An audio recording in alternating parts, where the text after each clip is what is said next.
propaganda, probably includes anti-Semitism, all forms of hate, which does come in many different forms. So the president's looking at, I don't know how anybody can watch the tapes coming out of Portland and think that any of our First Amendment rights to free speech somehow extends to physical violence. It simply does not. You cannot just pick and choose who you think is criminally reprehensible and worthy of punishment based on their politics, whether they have a red MAGA hat on or something else. No, but you also can't just make up domestic terrorist. Well, the president's not making anything up. He's responding to the increase in domestic terror, which includes white supremacy, which includes Antifa, which includes anti-Semitism. And I'm, for one, very happy that the FBI is focused on both international terror and domestic terror. Anyone else? Kellyanne, can we talk about I think the president made clear yesterday he would like a humanitarian, peaceful resolution there. We're watching the protesters in Hong Kong, throngs of them. This is not a small group. And he made that very clear yesterday, that he hopes that there is a peaceful resolution there as well. Does the US still support pro-democracy protesters around the world if it's not going to support the protesters in Hong Kong? Well, the United States, of course, supports democracy around the world, and I just answered the question about Hong Kong and China. The president has tweeted and made remarks, at least very much made remarks, about the protesters in Hong Kong, and is working on many different issues and many different situations with China right now, and that's among them. The question is whether he supports Could you tell us a little bit about the president's schedule to the G7? Which leaders is he going to meet? Yeah, that has not been finalized yet. I've seen some of that, but you've seen the president of these G7s, G20s before, the multilateral summits. He'll be meeting with any number of world leaders while he participates in the regular meetings, and that will be finalized this week. Is there a couple questions about fears about a recession? The president said yesterday that most economists say that there's not going to be a recession. Do you know specifically who he's talking to about that, where he's getting that from? Yes, I do. Okay. But I'd like to know where you're getting your information from, because it's nice to see the media finally cover the Trump economy. You seem to cover it only when you can use the Sesame Street word of the day, recession. And so you're using a tweet here, or a report there, or an economist's words here and there. The fact is, the fundamentals of our economy are very strong, and you know it. We have more people working in this country right now than ever before in the nation's history. We have more people coming off the sidelines going back to work. We have people who don't just have job availability, but now they have job security. In fact, they have job mobility.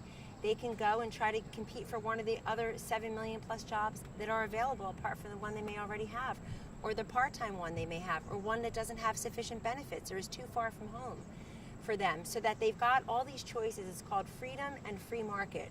Contrast that to Medicare for all and Green New Deals and taxes for everyone else and free health care for illegal immigrants.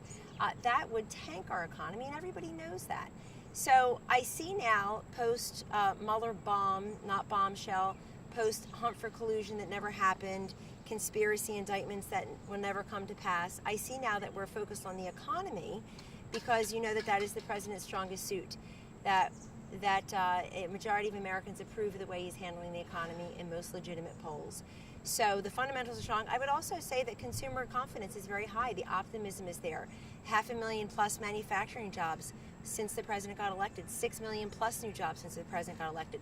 The unemployment rates are low. The growth rates are higher. The confidence levels are high, and that matters. Consumers are spending their money, and many of them are saving, and many others don't have to dip into their savings to meet basic household needs. So he didn't need the proverbial magic wand that his presidential predecessor claimed he would need.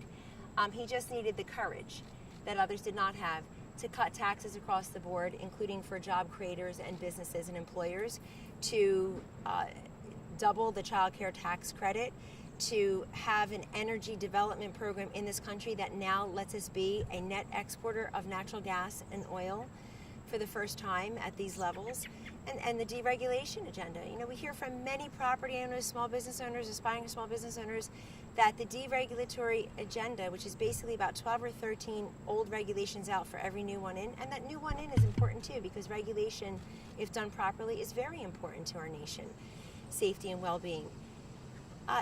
The small business owners say the deregulation is just as important as the tax cuts. So the fundamentals remain strong. It's good to hear people covering the economy again after such a lengthy hiatus.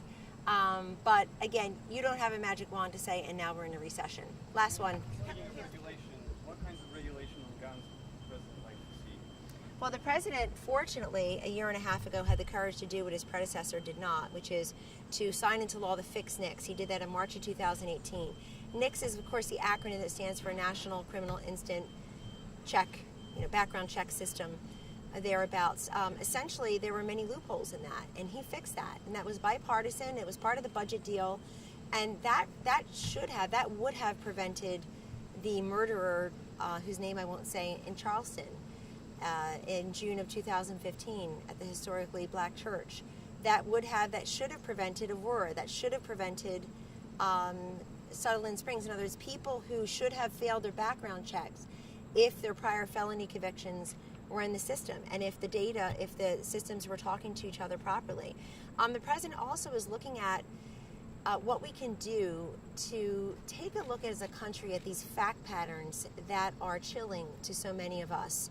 You look at the Parkland, Florida shooter. He had aspired to be a school shooter and got his wish ultimately.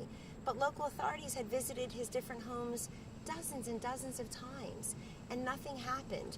He wasn't removed. He apparently didn't get the help he needed, and yet he got firearms and made good on his aspiration to become a school shooter.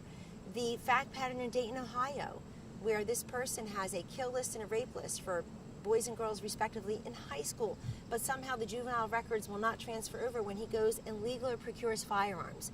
So when the president says we need to fix the mental health system and look at mental health, he's not saying everybody who is in treatment for mental health is a shooter. He's not saying every shooter has mental health issues. What he's saying is that we have specific incidences where that has been an issue and has been ignored.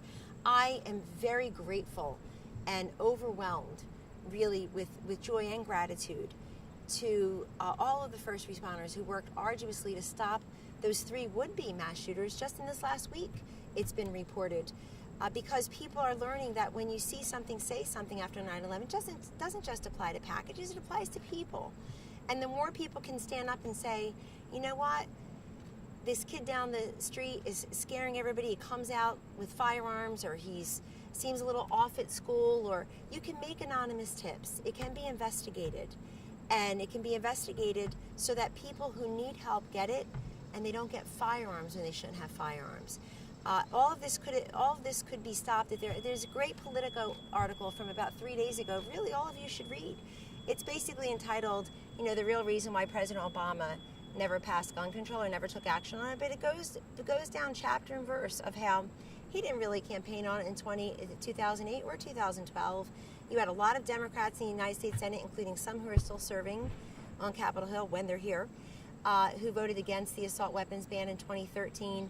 There was not a lot of excitement and robust effort on the part of the Democrats when they had a veto-proof Senate majority to pass gun control. So this president is at least trying to fix the problems that we see as deficits within the system. He gave a speech 2 weeks ago this morning that said he would look at red flags if they were right. He would look at I think it's Toomey Coons, that is a fixed NICS violation bill. So we're looking at many different avenues, but there will be no confiscation of firearms from Americans who possess them legally under the Second Amendment and through the Heller decision by the United States Supreme Court, which President Obama also made joyful noises about. Go read the article. We will not confiscate legally owned firearms without due process. That's not going to happen, and that's where some of this is going with some of the folks on Capitol Hill. Kellyanne, back on the G7, is there a particular strategy on the G7 in terms of paperwork?